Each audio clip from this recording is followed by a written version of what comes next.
Hello. Where's my phone? Oh. I record from my phone. It goes to my camera. Then I set my phone down, and I forgot where my phone is. Today we're going to talk about the truth of the film industry. The reason I picked this topic is because I think there's a bit of a disconnect, or there's a lot of misinformation, or you know what, false perceptions is the right word, about the film industry, television, theater, entertainment as a whole, commercial work, everything that has to do with media production and distribution. And I guess theater, and you know what, music kind of falls in the same realm, but artistic industries, I think from the outside look very attractive and lucrative and, you know, like high society, and we see the celebrities and they're all rich and famous and they all make millions and millions and hundreds of millions, and everybody lives in mansions and everybody drives a Lamborghini, and producers are all just oozing and bleeding money and can just give opportunities and whip films out of the blue. And, you know, when I say, you know, let there be movie, then there was movie. And I'm not saying that nobody lives that way, but because a few do. And that's the key. A few do. And that seems to be where everybody's putting their focus. Now consider this. In sports, Charlie Blackmon, baseball player, plays, has like a, $20 million, $27 million contract. And, you know, the guy's probably, in his 20s or something. It's easy to hear about the contracts that you see the news anchors talking about, and you think, man, athletes have it so good, like they make so much money. I want to be a baseball player. I want to have a $25 million contract. He's one player. People look at, how much, J-Lo made on Hustlers, for instance, or something, which I don't even know if that, that there was that much money in that. That's a bad example. But like, how much was, Johnny Depp paid for Pirates of the Caribbean, or, things like that. And they see these millions, and they see like these movies, and they cost millions and hundreds of millions to make, and they make billions. Avatar grossed over $2 billion in the box office. So that must be what the industry's like, right? I want a piece of that. It's not what the industry's like. That's what the very few who reach the absolute top. That's what it's like for those very, very few individuals. You need to play this game just like sports because of the passion of the game. Not because you think it's going to make you hundreds of millions of dollars, because you're going to be Jerry Seinfeld, because the absolute overwhelming majority chance is that it's not even going to get close. And everybody hears that, and everybody they hear that being said to them, and they're like, yeah, but not for me. Yes, for you. And why does it matter? Are you in it for the money? Because there are ways you can make money that are not as difficult. You need to be really good at what you do. And you have to have a really good strategy, and you have to have a little bit of luck to get to the absolute top. I say a little bit of luck because everybody needs a helping hand once in a while, the right agent, the right place, the right time. But the work that you put into that, the commitment and the talent that goes behind that is really the driver. So, when you compare it again with the baseball players, most baseball players make a couple $100,000 a year. It's good. It's good money. It's good enough to live comfortably. $400,000 or $500,000 a year is really good. And most of us would be, totally happy and satisfied with that. Some make a few millions, some make tens of millions. Others make hundreds of millions. So the reality of the industry is that it's a lot of, there's a few who have played it in the absolute best way, the way that it is across all industries.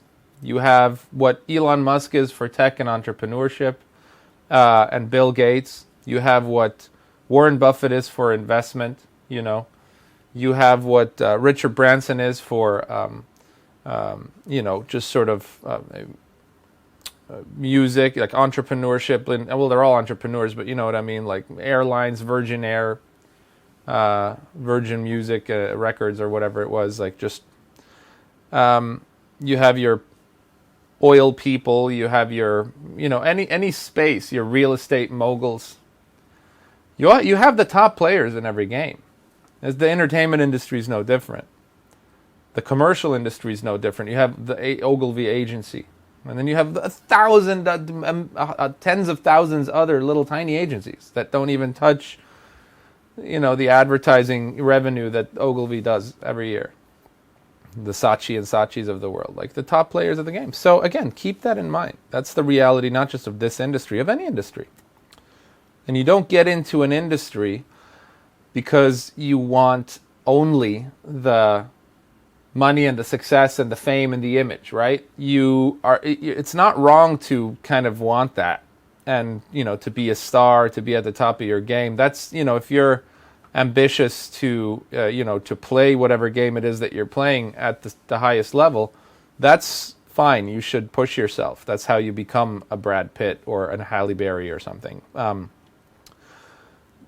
But that's not what drives you. What drives you is the passion for the craft that you're pursuing and the industry that you're interested in, the industry of content creation, of making things. Just like a baseball player loves playing baseball. Otherwise, why would they play baseball? They love playing baseball. A contractor loves building houses. A real estate developer loves, creating communities. You need to have that passion.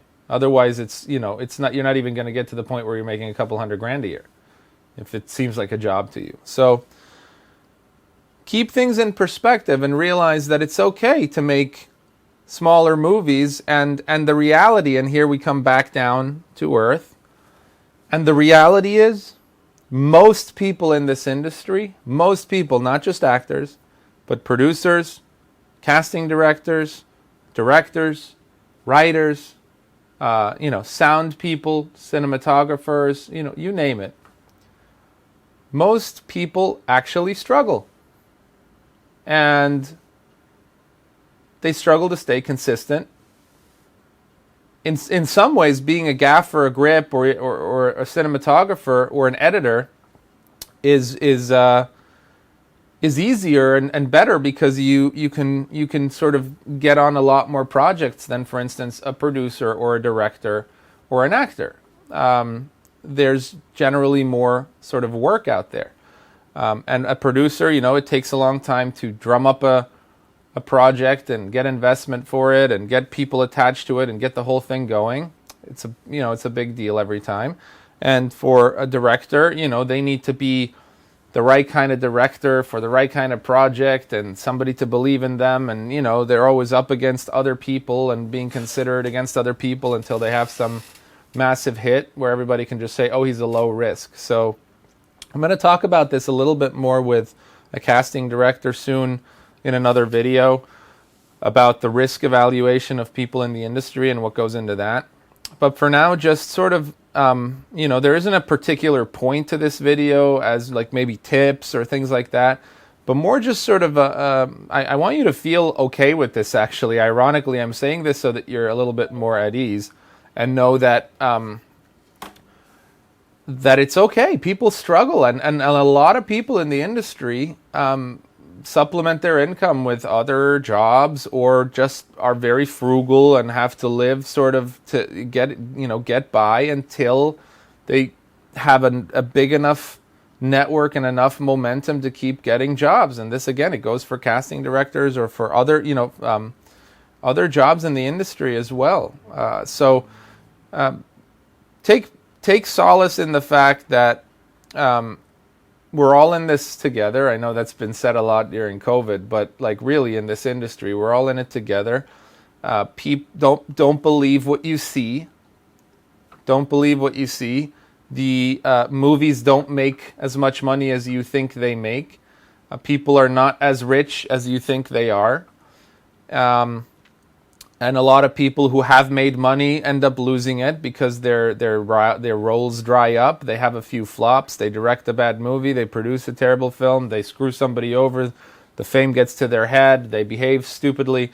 There's a million things that could happen. So I guess the takeaway would be, when you have an opportunity, enjoy the shit out of it. Literally. Like, just appreciate it. And just be grateful, whatever it is, that you're doing something that you love, and the talent and the passion for it will drive you higher and higher. And I always like to throw this into as many videos where it's appropriate, because I do really believe it is important to know that you have to get savvy with the business end of things, no matter what position you're in. You got to know how to do business if you're in a gig industry. How to sell, how to market, how to pitch, how to create portfolios and resumes, how to get jobs, how to drum up work for yourself. You need to get good at that. And you need to keep at it. That never stops. Okay? I'm a huge advocate of self-production, building your own production companies, creating money with it, using service to leverage income, to finance creative projects. It is a game changer. It's been a game changer for me. It's not everybody's bag of tea, I get it. Some actors, they just want to read scripts and perform. And if that's what all you want to do, then that's okay. I know an actor who lives in a van and consumes basically just apple juice.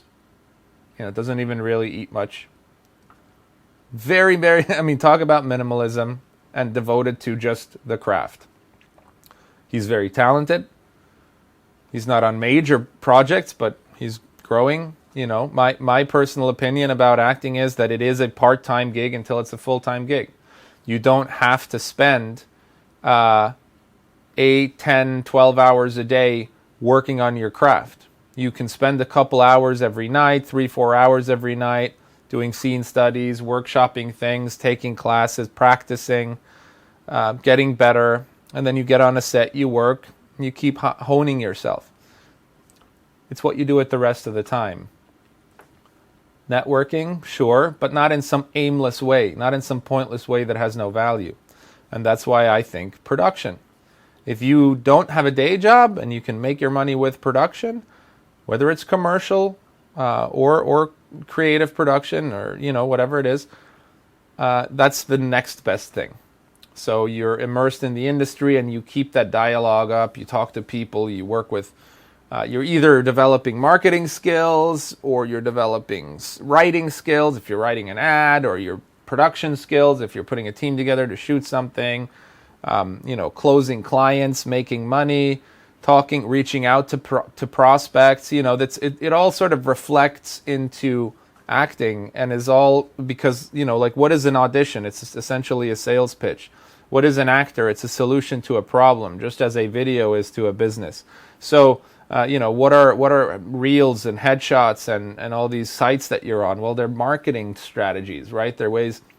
What are agents? They're your marketers, right? So you have the same kind of structure in acting, if you want to really know what's going on and how to control it, as you do in business, in entrepreneurship, and in production and advertising and marketing. So I'm digressing, and I'm sort of pitching that you should self-produce. But really what I wanted to say with this video is, don't get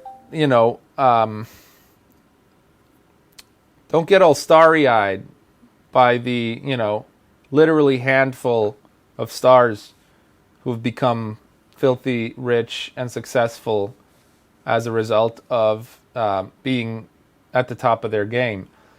Pursue it, of course. But enjoy the now. Enjoy what you're doing now, because this is what you have, and this is all you have right now. And if you want to keep manifesting and keep growing, and you might get there, that's fine. But if your sights are always set on that end goal, your life is just going to breeze by, and you're constantly going to be in pursuit of something, rather than just appreciating the fact that you're a living, breathing human being right now who's reading a 2-page script for a $1,000 student film, and you should be absolutely thrilled about that. You're not cleaning toilets somewhere on the countryside on a farm. And you know what? If that's what you're passionate about, then maybe that's an amazing thing. And then you can't wait to, clean the biggest toilet in the world. No judgment. See ya.